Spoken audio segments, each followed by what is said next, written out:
questions? Oh, Dr. Chavis, we have one more comment. Oh, yes. Come on. The one word that I was going to respond is discernment. That's what you leave here with. Jot it on your notepad. Discernment is the most important quality to the answer of that question, which was great, by the way. So I'm ready for the next question.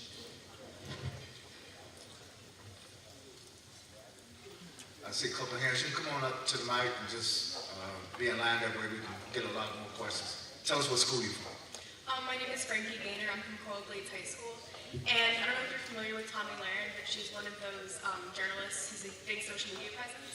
And, huh? I would call it journalist. So I was wondering, how can we stop toxic people such as Tommy Lahren from convincing the public of biased views through social media, and she calls it an act of journalistic integrity? I don't consider Tammy Lahren a journalist at all, and that's being kind. First of all, this is America, and if you have the ability to get a platform to express yourself and people are willing to pay you for it, then hey, more power to you. It is up to us though to understand that you're not going to please everybody, and you're not going to get everybody to see your way. And that's the power of these platforms, whether it be radio, whether it be TV, print. There are people out there that have platforms. And if you look at Fox News, there are people on there that have platforms. And there are people that believe in these individuals and what they say as being truth in the gospel. So you can't shut her down.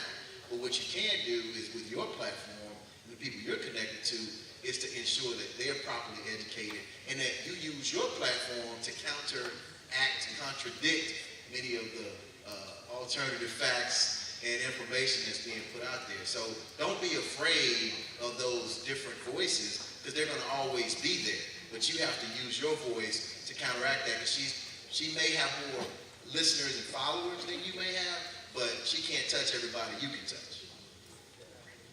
I think that was a really, really excellent point, and I couldn't agree more. I also do not consider her a journalist, and I know there was a situation on Twitter where there was an issue with Charlemagne the God. Y'all watch The Breakfast Club or listen to The Breakfast Club? Okay, so he sent out a tweet where he was like, I wish there was some young, woke woman of color that would, create a platform so they could be like as popping as Tommy or something to that effect. I'm paraphrasing. But what I thought was really interesting is not only did Twitter drag him, they also brought up the point that there are several educated people who have platforms and that are bringing out real viable information. So what they started to do was just flood his timeline with all these women who are excellent at what they do and aren't, biased and race baiters and just downright uneducated on so many topics like she is. So I thought that was wonderful. So to piggyback off of his point, with people like her or people like anyone else, like these talking heads that just hop on TV and say crazy stuff, instead of us retweeting and sharing their information, because whether we're saying something bad about what it is they're talking about, we're expanding their voice by doing that. So for me, and there are people who are even on a smaller scale than her in my own community that don't need a platform because what they're spewing out is poisonous. I don't share it, I don't retweet it, I don't comment on it. Instead of that, like he said, I contradict it by doing my job correctly and by amplifying the voices around me that need to be amplified. So that's how we drown that out, is just by raising up the consciousness and by promoting people who are on the right page.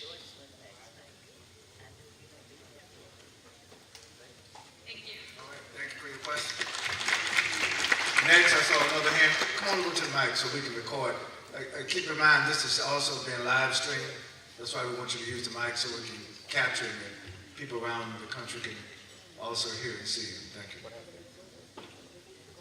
Hi, I'm Caroline from Monarch High School, and as an aspiring journalist, I think that this administration is concerning in the way that they treat mainstream media sources such as CNN. He completely disregarded a reporter during a press conference, and that's just rude and uncalled for. And as a community of journalists, what can we do to ensure that our voices are being heard regardless of whether or not the president or the government believes in it?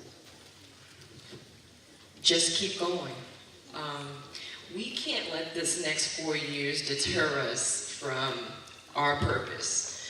Whether or not they acknowledge it, there's still millions of Americans that are paying attention. I think we're giving him too much weight. We're giving him too much attention, and if you're tuning into the news too much, you may just need to turn it off sometimes. Just because the media is going to keep on portraying the negative images that are happening. But I can tell you, once you just take a step back, there's so many positive things that are happening. So don't worry about that. You just keep writing, and you just keep reporting, and you don't feel discouraged, because even once we leave here, those words will still stand. The newspaper articles will still be there, and they will be referenced by your grandchildren. So keep going. I'm really glad that you said that. Even for myself, even though I'm in media, first thing in the morning, I do not turn on the TV. I probably don't start following the news until maybe like 9:30, 10 o'clock. I can't. Because you have to maintain your sanity. And like she said, if you inundate yourself with this, they will have you thinking that the world is flat and we're going to fall off in 3 days. You just, you stay informed, but you have to pace what your intake is, and literally it could just completely run you crazy. And I feel like nowadays there's so many more media outlets or forms of media that we're being inundated with that we didn't have, 10, 15 years ago. So you had your key main groups that were out there reporting news, but now everybody's a journalist. And it's so irritating for me, because I'm like, well, where's that newspaper? What are you, everybody wants to put their own stuff out there.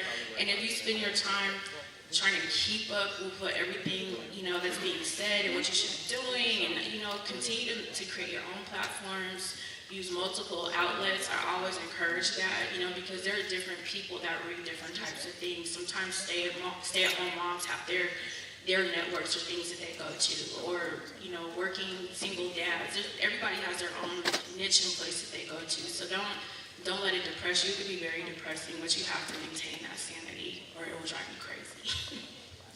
I think that was an excellent question. Oh, I'm so sorry. You're going to have to wait your turn. Ladies first. So I think that they brought up really excellent points in regards to self-care, and just because when you do this for a living, you're already, absorbed with it 24/7 already. So you have to definitely be careful with that. When you brought up what happened with the CNN reporter, I was just like through the roof with it. I couldn't believe it. As a writer, I've had instances of my own where I've been denied access. I've been turned down for interviews that were, that I should not have been turned down for. But you have to just keep going. You have to keep doing what it is that you're supposed to do. Because when you're doing it right, you will run into opposition. You will run into people that, like our president, that refuse to answer your questions because they know that you're going to report the facts and the truth, and they do not want that. That should not deter you. You should continue to do what it is that you're doing, because while there is opposition, there's also a huge amount of support. And I love what you said about a community of journalists. When they were there, I think that what should have happened is that the other journalists refused to engage in that press conference. Because if you're going to treat CNN like that today, who's to say that next week it's not the New York Times? Well, I mean, he's already been on them 1,000 times, so they're failing and they're going out of business, which is completely not true. It might be the New York Times next week, or MSNBC, or this or that. I think that what needs to happen is that there does need to be a larger community, maybe even on a local scale. So if here in South Florida, someone refuses to grant an interview to a certain publication, or refuses to do what it is that they're supposed to do as a public or elected official, that everyone report on it and say, this isn't right, and keep calling it out for what it is. Because like they said, even when we're dead and gone, people are going to reference those newspaper articles, and they're going to use that. I mean, we shape so much of what happens in this world, and we just have to stay vigilant and stay at it. Could you repeat your name one more time? Caroline. Caroline, you have an excellent question. I'll tell you why. This is a very slippery slope, and I want everybody to hear me here. We talk about history. Reverend Barber mentioned even last night that this is nothing new, what we're seeing and experiencing. And there's an old adage that there's nothing new under the sun. If you really go back and look at Nazi Germany, y'all study world history, right? If you look at Nazi Germany and you look at what happened in Nazi Germany, once Adolf Hitler and his Nazi party was elected and they were successfully able to overturn democracy and move to a one-party, one-person dictatorship, we see that they started to do a massive propaganda campaign. And there was a gentleman that was the head of the Nazi propaganda ministry named Dr. Joseph Goebbels. And Dr. Goebbels took control over all forms of communication in Germany. They didn't have TV, but they had movies, they had books, they had art, they had radio, they had newspapers, they had magazines. He took control over every form of communication. And they started with this propaganda campaign trying to discredit these institutions, saying that they were fake news, that you need to just listen to us, don't listen to them. We're the only ones that's going to tell you the truth. So their truth became, of course, everything that they spouted and everything they said. And so the people, to gain their loyalty, they would just put all of this propaganda out there, stuff that could not be proven by facts. It was just innuendo. It was what they said. And so, as we know, if we look at the Holocaust and what ended up happening to the Jews, we see that it all started with politics. And it all started with the control over the media and the control over communications. We cannot allow, especially here in the black press, we cannot allow our voices to be silenced, and we cannot be afraid.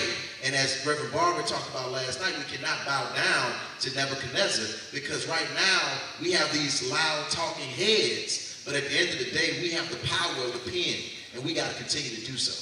Hold them accountable.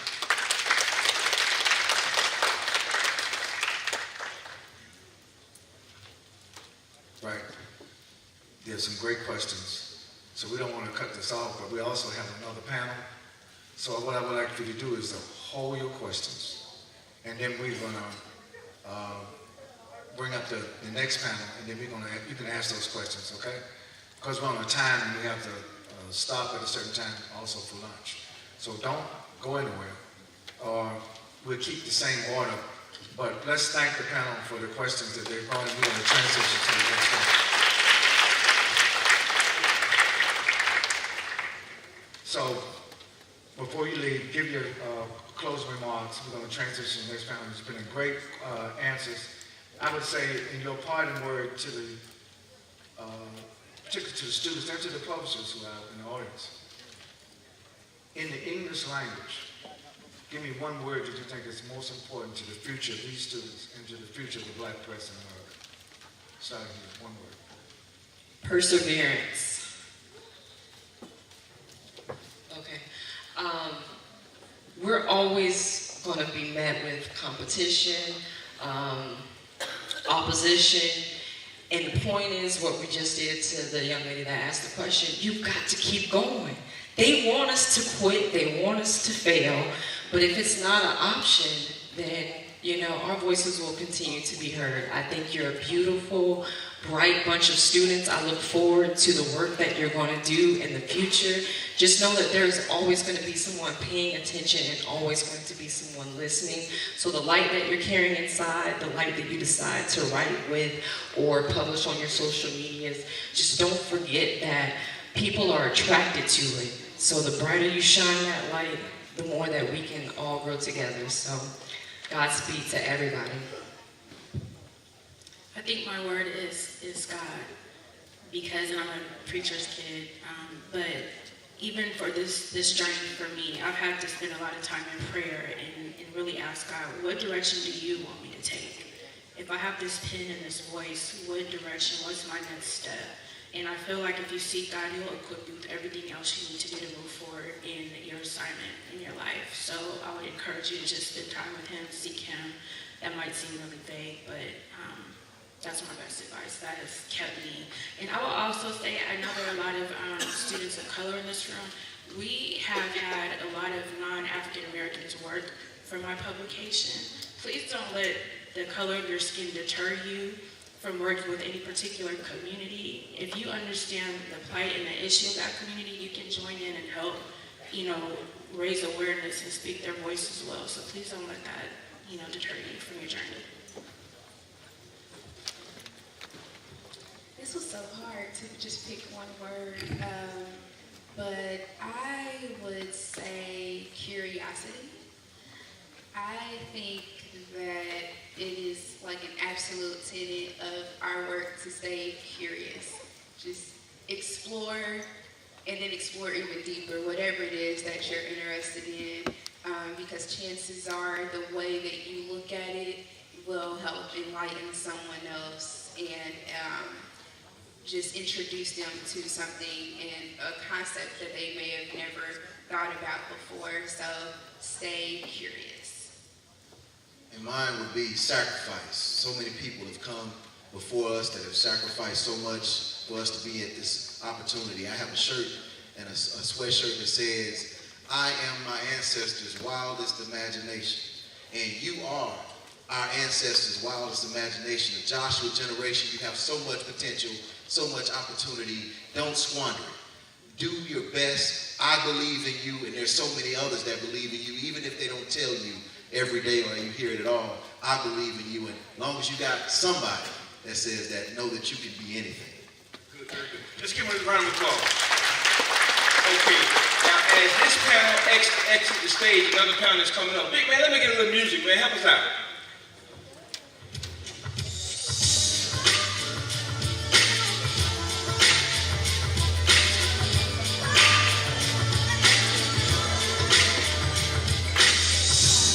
Those of you who have questions, please stay in line. Don't move.